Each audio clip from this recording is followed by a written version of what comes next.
जी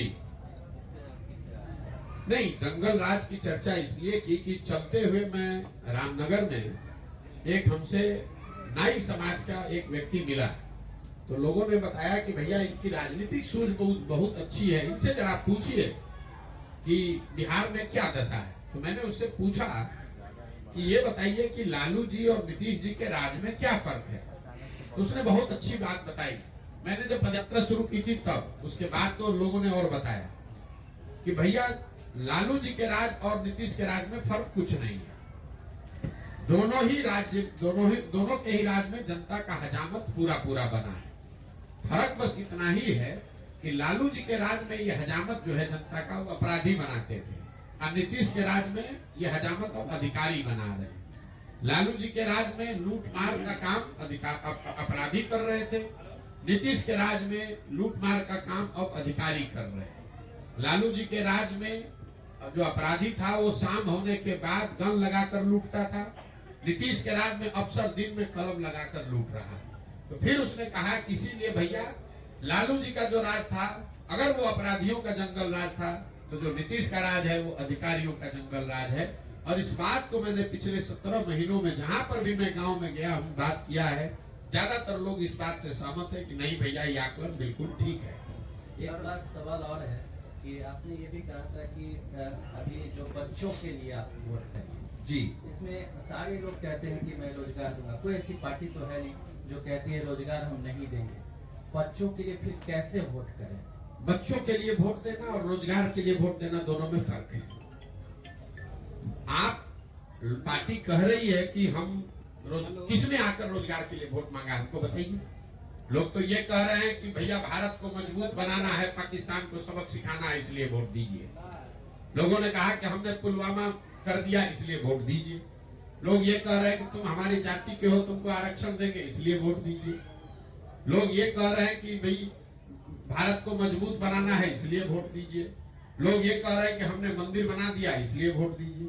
लोग ये कह रहे हैं कि मुसलमान नहीं जीतना चाहिए इसलिए वोट दीजिए। लोग ये कह रहे हैं कि तुम हमारे बच्चे को इस बार मुख्यमंत्री बनाना है इसलिए वोट दीजिए। लोग कहाँ कह रहे हैं कि हम तुमको रोजगार देंगे इसलिए वोट दीजिए। मुझे कोई वक्तव्य किसी नेता का दिखा दीजिए। ये तो घोषणा पत्र में एक बात मेंशन किया है। आप मुझे बताइए किसी बिहार के नीतीश कुमार ने, लालू जी ने, नरेंद्र मोदी ने, लोग सैकड़ों भाषण यहाँ उन्होंने दिए हैं, मुझे निकाल कर दिखाइए जहां उन्होंने ये कहा हो कि मैं आपके बच्चों के पढ़ाई के लिए व्यवस्था कर रहा हूं, मैंने 5 वर्ष में किया है इसलिए मुझे वोट दीजिए। ये किसी ने नहीं कहा है, भ्रम मत पालिए। अरे आप सुन तो लीजिए। अगर मैं तो आपको कैमरे पे दावा कर रहा हूं, मोदी जी का भाषण आप मुझे सुना दीजिए जिसमें मोदी जी ने ये कहा है कि पिछले 5 वर्ष में हमने आपकी शिक्षा व्यवस्था, अपने आपके बच्चों के पढ़ने की व्यवस्था कर दी इसलिए मुझे वोट दीजिए। मोदी जी ये कह रहे हैं कि हमने आपके 5 किलो राशन की व्यवस्था की है इसलिए वोट दीजिए। मैं कह रहा हूं कि 5 किलो राशन से आपका पेट भरेगा, आपके बच्चों का भविष्य नहीं सुधरेगा।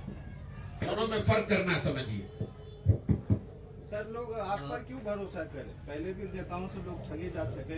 बिल्कुल सही बात है। और आप खगड़िया में मैं अभी आया हूं इसलिए आपको दोष नहीं दूंगा, लेकिन अगर आपने मेरे वक्तव्यों को सुना होगा तो मैं पहला ही लाइन कहता हूं कि मुझ पर बिल्कुल भरोसा मत करो, मुझे वोट मत दो, मेरा कोई दल नहीं है। लेकिन जिस पर भी तुम्हारा भरोसा है, जिसको भी वोट देते हो, उसको मुफ्त में वोट मत दो। मैं ये भी कहता हूँ कि अगर आप अपने जात वाले को गेहूं चावल बेचते हैं तो उससे पैसा लेते हैं कि नहीं लेते हैं? दूध कपड़ा सब्जी बेचते हैं उससे पैसा लेते हैं कि नहीं लेते हैं? तो फिर अगर अपने जात वाले को भी दे रहे हो तो वोट मुफ्त में क्यों दे रहे हो? वोट अपने जात वाले को देना है दो, लेकिन कम से कम उससे अपने बच्चों के लिए रोजगार और पढ़ाई को मांगो। मुफ्त में वोट दोगे तो वोट चाहे मोदी को दो या लालू को दो, नीतीश को दो कि प्रशांत किशोर को दो, नुकसान होगा ही होगा। मैं ये बात बता रहा हूँ, मैं किसी को नहीं कहता हूँ, मैं सामने से खड़ा होकर कहता हूँ कि अगर हम पर भरोसा करके हमको वोट दोगे तो मैं भी कल आपको ठग सकता हूँ। इसलिए भरोसा हम पर मत करो, अपने आप पर भरोसा करो, अपने बच्चों के लिए खड़े हो, अपने बच्चों का चेहरा देखकर वोट दो। मोदी, लालू, नीतीश, प्रशांत किशोर का चेहरा देखकर वोट मत दो। एक मिनट प्रशांत जी, हमको ये बता, अभी जिस तरह से कांग्रेस के नेताओं को हैदराबाद शिफ्ट किया गया, क्या नीतीश जी के लिए मुश्किल बढ़ेगी? देखिए, जब आप 42 विधायकों के साथ कुर्सी पर बैठे हैं तो आपकी प्राथमिकता और आपकी स्थिति कभी भी वो सरकार स्थिर हो ही नहीं सकती है। नीतीश कुमार जब 42 विधायक उनके जीते तो मैं आपको कैमरे पे कह रहा हूं 2020 में, तब मैं बंगाल में था, मेरी उनसे 2 बार बात हुई। मैंने उनको सुझाव भी दिया कि सर आप मुख्यमंत्री मत बनिए, 42 जब जनता ने आपको नहीं वोट दिया आप क्यों मुख्यमंत्री बन रहे हैं। और 5 बजे शाम तक ये कहते रहे नहीं नहीं बिल्कुल आप सही सलाह दे रहे हैं, मुझे मुख्यमंत्री नहीं बनना है। 6 बजते बजते फिर पलट के भाजपा के साथ बना लिए। फिर उनको लगा कि भाजपा वाले, उन्होंने क्या कहा कि भाजपा वाले मेरा दल तोड़ रहे हैं इसलिए मैं भाजपा छोड़कर महागठबंधन में जा रहा हूं। वहां गए 1 साल में फिर वहां अकुलाहट होने लगी। अब कह रहे भैया महागठबंधन वाले आरजेडी वाले ठीक से काम नहीं करने दे रहे, इसलिए फिर वापस भाजपा में गए हैं। अब कोई उनसे ये पूछने वाला नहीं है कि अगर भाजपा वाले आपका दल तोड़ रहे थे साल भर पहले तो फिर उसी दल के साथ काहे गए हो। तो ये तो स्वाभाविक है, जब आपकी स्थिति कमजोर रहेगी तो आप सरकार चलाने से ज्यादा आपकी तो प्राथमिकता बस इतनी है कि आप कुर्सी पर बैठे रहे, चाहे कांग्रेस के साथ रहिए, भाजपा के साथ रहिए, आरजेडी के साथ रहिए। और ये बिहार का दुर्भाग्य है कि जब हम लोग को अपने रोजगार, पढ़ाई, पलायन पर चर्चा होनी चाहिए तो दिन रात यही चर्चा हो रही है कि कांग्रेस का आदमी कहां भागा, नीतीश कहां भागे, लालू कहां गए। अरे भैया कोई आ जाए, 35 वर्ष से इन चारों पार्टियों ने राज यहाँ किया है कि नहीं किया। यूपीए की सरकार रही है ना दिल्ली में, 10 वर्ष कांग्रेस वाले भी शासन में रहे हैं और 10 वर्ष से अभी मोदी जी भी शासन में हैं। आप जरा मुझे बताइए, बिहार से पलायन रुक गया, खगड़िया के में बच्चों की, परिवारों की स्थिति सुधर गई। पहले 40 वर्ष कांग्रेस का शासन था, 15 वर्ष लालू जी थे, अभी 18 वर्ष से नीतीश कुमार है। बिहार 1990 में जब लालू जी मुख्यमंत्री बने तो देश का सबसे गरीब और पिछड़ा राज्य था। 2005 में जब लालू जी हटे, नीतीश कुमार मुख्यमंत्री बने तो भी देश का सबसे गरीब और पिछड़ा राज्य बिहार था। और आज 2023-24 में भी देश का सबसे गरीब और पिछड़ा राज्य बिहार ही है। हम लोग 28वें पर जो 1990 से पहले आए हैं, आज तक 28वें नंबर पर ही है, 27 में ही हुए।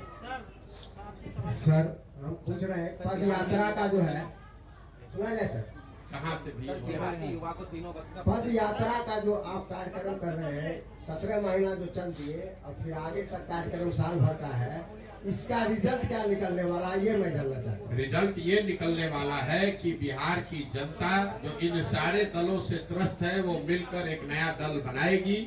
और मेरा ऐसा मानना है कि पदयात्रा के प्रभाव से समाज में एक बड़ा वर्ग खड़ा होगा और वो उन लोगों का चुनाव करेगा जिन पर उनका भरोसा होगा, जो उनके बच्चों के लिए, जिनको सुधारने, जिनके पास समाज की नजर में बिहार को सुधारने के लिए, उनके बच्चों के बेहतर भविष्य के लिए न सिर्फ जज्बा और नियत होगी बल्कि उनके पास उसको सुधारने का एक कार्यक्रम भी होगा। आज आप नीतीश कुमार, लालू यादव या अन्य पार्टियों के बारे में आप बोल रहे हैं ये योजना चल रहा है, ये योजना चल रहा है, लेकिन हम ये क्यों नहीं कहेंगे आप हजमौला देने का काम प्रशांत किशोर ही करते थे।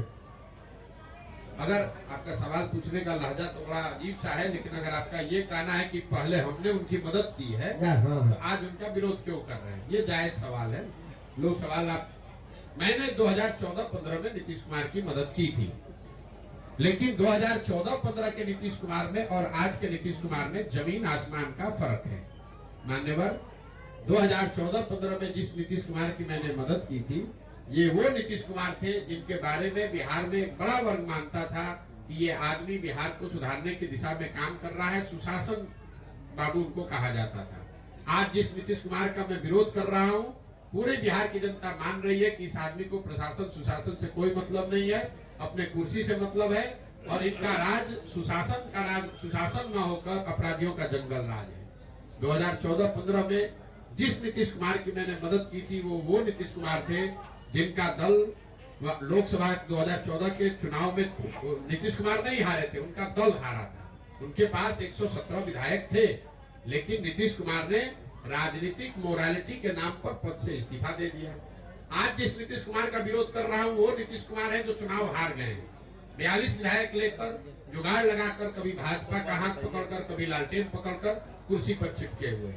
और सबसे बड़ के बाद जिस नीतीश कुमार की 14-15 में मैंने मदद की थी, मैं वो नीतीश कुमार को जानता था जो गैसल पश्चिम बंगाल में जब रेल दुर्घटना हुई जिसमें करीब करीब 300 लोगों की मृत्यु हुई थी, उस रेल दुर्घटना के बाद नीतीश कुमार ने पद से, रेल मंत्री पद से इस्तीफा दे दिया। जब उन्होंने इस्तीफा दिया,